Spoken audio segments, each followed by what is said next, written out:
Goeiedag broeders en susters en almal wat saam luister vandag. Ons wil hierdie week stilstaan by Jesus se gelowige gemeente leef in 'n wêreld waarin God verag word. Ons sien dit rondom ons. Baie sê leef met God is nie daar nie. Baie het hulle eie soort afgode, modern of oudtyds. Jesus se gemeente daarteen leef met en bely dat God daar is. Hy is 'n werklikheid en hy bepaal jou lewe radikaal. Nog iets wat Jesus se gelowige gemeente bely in 'n wêreld waarin God verag word, is dat almal sonder onderskeid weet dat hy wel daar is. En tog onderdruk ons hierdie waarheid. Nou, ons wil net 'n bietjie dieper daarop ingaan op hierdie onderdrukking van die waarheid. Kom ons staan net eers stil by, almal weet dit, niemand het 'n verskoning nie. En dat die vraag, so op grond waarvan kan ons sê, weet almal? Nou, ons het verlede week ook hierby ingegaan, hierop ingaan en ons kon dieper daarop stilstaan. So ons gaan nou net so 'n bietjie saamvat en dan wil ons by daai werklikheid uitkom van wat maak ons met die feit dat ons weet dat God, alle mense weet dat God daar is. Wat maak ons met daardie werklikheid? Voor ons daar kom ons sê net eers, almal kan weet God is daar. Hoekom? Nie uit ons eie nie, omdat God die inisiatief neem. God openbaar homself. God maak homself bekend. Hoe maak God homself bekend? Wel, by ons Nederlandse geloofsbelijdenis artikel 2 bely ons vanuit die skrif, en dis altyd hoe ons bely vanuit die Here se woord, bely ons dat ons ten eerste deur middel van die skepping, openbaring en regering van die hele wêreld God kan ken. As jy in die sterrenag buitekant kyk, as jy sy majestueuse skepping kyk, as jy na jou gesin om jou kyk, dan is God besig om daardeur te openbaar. God maak sy skepping hierdie mooi boek waarin alle skepsels, groot en klein, die letters is, waarmee God homself openbaar. Romeine 1 vers 20 tot 21 sê, God se onsigbare dinge kan van die skepping van die wêreld af in sy werke verstaan en duidelik gesien word. God kan geken word, sê Romeine 1 vers 21, vanuit sy openbaring in die skepping. God maak van hierdie skepping van hom woorde, letters, 'n boek waarmee hy in jou hart inpraat. Dit is sy universele skeppingsstaal waarmee alle mense van die Noordpool tot die Suidpool, van oos na wes, die hele wêreld kan God verstaan. Kan verstaan dat God daar is. Ons kan hom duidelik sien, ons kan hom weet, ons kan hom ken. Wat is die doel van hierdie openbaring? Dis nogal baie belangrik. Romeine 1 vers 20 sê, sodat hulle geen verontskuldiging het nie. Daar is nie een enkele mens wat in die hele wêreld se geskiedenis, waar ook al op die aardbol geleef het, wat kan sê, maar ek het nie geweet God is daar nie. Ja, alle mense weet God is daar. Hoekom? Want God openbaar homself deur middel van sy skepping, onderhouding en regering van die hele wêreld. Ons gaan net so 'n bietjie dieper in op die inhoud van daardie openbaring. Hierby kon ons ook verlede week stil staan, maar kom ons vat dit ook weer saam. God openbaar deur middel van die skepping en onderhouding en regering van die wêreld dat hy daar is. Hy is hier, hy is 'n werklikheid, hy bestaan. Hy openbaar dat hy almagtig is. Hy openbaar dat hy die ontzagwekkende skepper is, die een wat ontzag by jou moet opwek. Hy openbaar dat hy koning en wetgewer is. Wat sy wet in jou hart insit, deur middel van sy openbaring hier om jou, weet jy, wat is God se wil. Hy openbaar dat hy goed is, dat hy liefde is, dat hy genade is.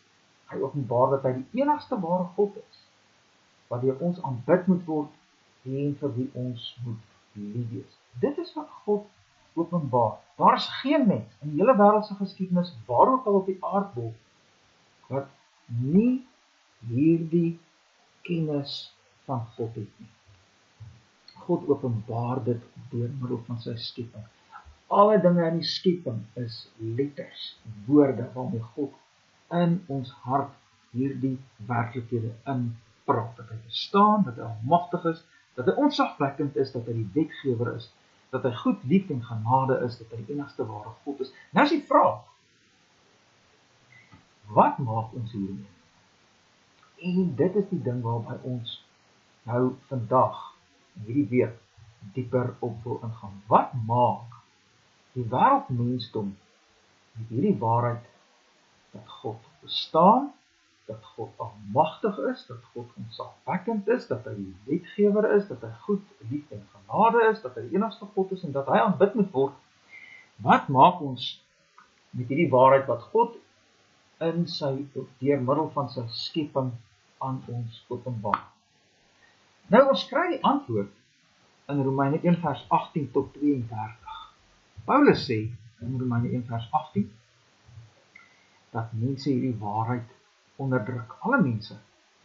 In Romeine 1 vers 18 praat Paulus oor almal wat in ongeregtigheid hierdie waarheid van God wat homself openbaar in die skepping net onderdruk. Of wat ons eerder dit so stel, God openbaar, ek is hier, wat maak ons? Ons onderdruk daai waarheid. In Romeine 1 vers 25 praat Paulus van mense wat die waarheid van God verruil het vir die leuen. God openbaar deur middel van sy skepping, ek is hier, dis die waarheid. Ons ignoreer dit, ons verruil dit vir die leuen. God is nie daar nie, en ons dink ons eie gode uit, of ons leef met die leuen dat God nie daar is nie. Ons word hierdie praktiese ateïste, kan jy sê. Ons sien dit in Romeine 1 vers 28. Ons het dit nie die moeite werd geag om God in erkenning te hou nie. Ons lewe asof God dood is, asof hy nie daar is nie. God openbaar deur middel van sy skepping, ek is hier, ek is 'n werklikheid, almagtig, goed, liefde, genade, die wetgewer, die ontzagwekkende een, die een wat aanbid moet word. Ons maak asof hy nie daar is nie. Nou, wanneer ons so 'n lewe leef, dan raak dit ons. Hierdie onderdrukking van die waarheid dat God daar is, manifesteer in ons lewens. Dit kom uit. En Paulus praat ook daaroor in Romeine hoofstuk 1 vers 18 tot 32. Kom ons kyk 'n bietjie hoe praat hy daaroor. In vers 21 staan daar dat ons, alhoewel die mensdom, alhoewel hulle God geken het, hom nie as God verheerlik en gedank het. So daar's die eerste uitvloeisel, né? Wanneer God homself openbaar deur middel van sy skepping en sê ek is hier, maar ons onderdruk daardie waarheid, dan gaan ons God nie meer verheerlik of dank nie. Wat gebeur dan volgende? Vers 21 sê, maar hulle het dwaas geword in hulle oorlegginge, of hulle denke het sinloos geword, en hulle onverstandige hart is verduister. Ons denke word donker. Ons sien nie meer reg nie. Ons wêreldbeskouing raak stikkend, krom, verdraai, donker. Ons sien God nie meer reg nie. Ons sien onsself nie meer reg nie. Ons sien ons verhoudinge met mekaar nie meer reg nie. Ons sien die wêreld om ons nie meer reg nie. Dit is wat gebeur wanneer jy die waarheid dat God daar is, 'n waarheid wat hy openbaar deur middel van sy skepping, as ons daardie waarheid onderdruk. Ons word mense wat God nie verheerlik nie. Dadelik het dit die gevolg, sê Paulus vir ons in Romeine 1 vers 21, dat ons onverstandige hart donker word. Ons dink nie meer reg nie. Die volgende ding wat gebeur is, ons fabriseer afgode. Dit sien ons in vers 22 en 23 van Romeine 1. Ons onderdruk die waarheid dat God daar is, in die plek van God stel ons afgode. Ons sien dit ook in vers 25, ons vereer die skepsel bo die skepper. Hoe lyk daardie afgode in ons moderne tyd? Ons verafgod onsself. Ons verafgod moeder natuur, die wêreld. Ons verafgod ons rede. My rede of my verstand word die ding wat vir my rigting in my lewe gee, in plaas van God wat daar is. Of ek verafgod my gevoel of my intuïsie. Dit moet vir my rigting gee in my lewe, in plaas van God wat daar is. Of my omstandighede word dit wat my optrede bepaal. Ek word 'n pragmatist in plaas van God wat daar is. Of die totalitêre staat met sy toelaas wat hy elke maand vir my gee. Dit begin my optrede en my denke en my besluite bepaal, in plaas van God wat daar is. Of aanvaarding deur mense. Dit begin my dink en my voel en my besluite bepaal, in plaas van God wat daar is. En so kan ons aangaan. Kan geld wees, genot wees, kos wees. Wanneer ons God wat daar, die waarheid dat God daar is, onderdruk, dan loop dit uit op, ek verheerlik nie meer daardie God nie, dit loop uit op, my denke word donker, ek kan nie meer reg dink nie, dit loop uit op afgodsdiens, heel modern, in moderne afgode ook. En dan die volgende ding wat gebeur is, daar ontwikkel 'n kultuur van homoseksualisme.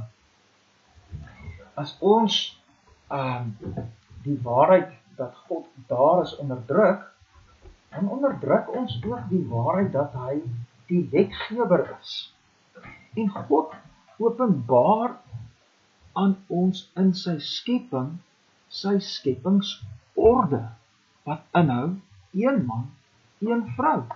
Maar nou onderdruk ons dit, ons onderdruk die waarheid dat God daar is, en ook dat hy die wetgewer is, wat in sy skepping vir ons skepingsorde openbaar. En Paulus praat daarvan in Romeine 1 vers 26 en 27, hy sê dat vroue en manne het die natuurlike verkeer verander in dit wat teen die natuur is.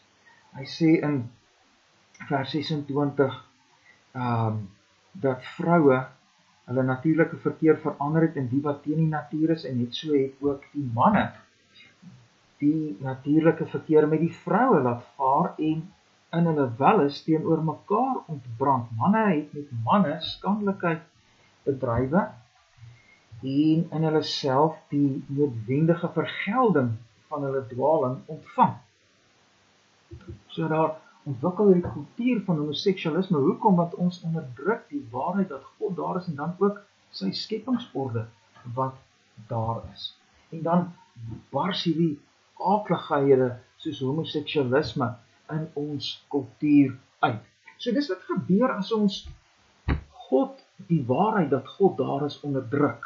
God openbaar in sy skepping, ek is hier, ek is almagtig, ek is ontzagwekkend, ek is die wetgewer, ek is vol liefde en genade en goedheid, ek is die enigste God wat aanbid moet word. En ons onderdruk die waarheid. Wat kom in die plek daarvan? Wel, ons verheerlik God nie meer. Wat volg dan? Ons denke word donker. Wat volg dan?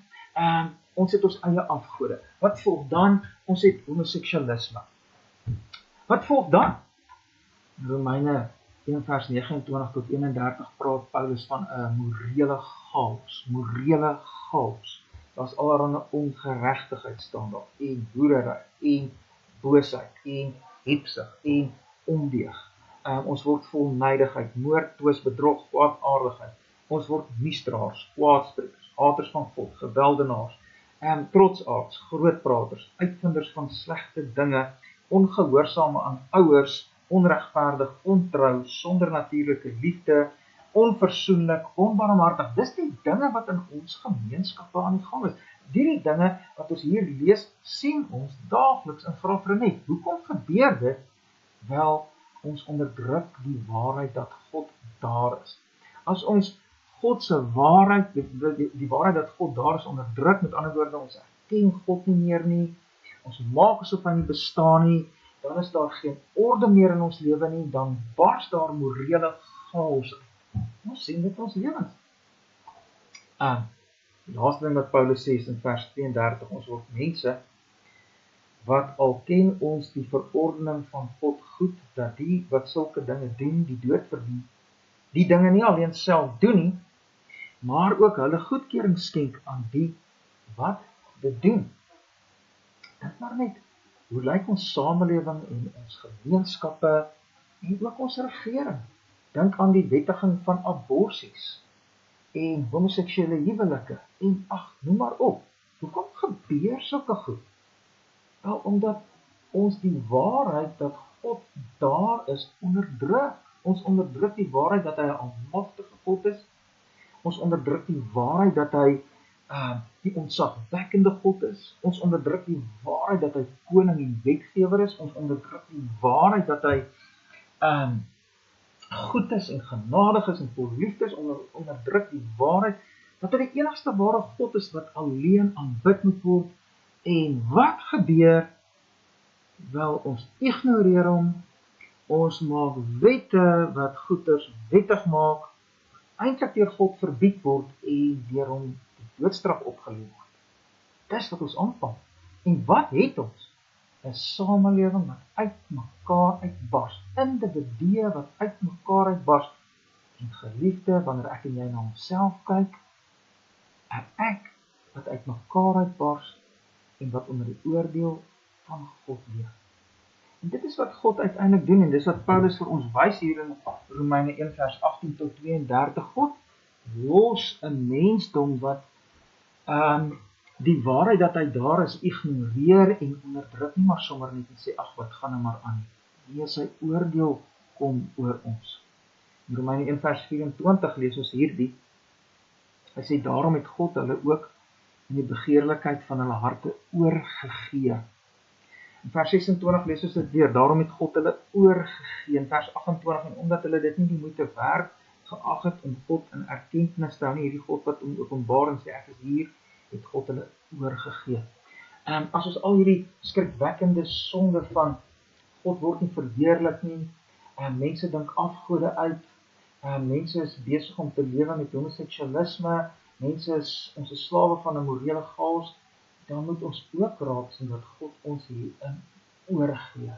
Daardie goed bars by ons uit en borrel by ons uit, en moet ons God ignoreer, maar God gee ons ook hierin oor. Dis skrikwekkend, dis God se oordeel. Die uiteinde daarvan is die hel. Nou is die vraag, is daar evangelie? Is daar evangelie? Ja, daar is evangelie.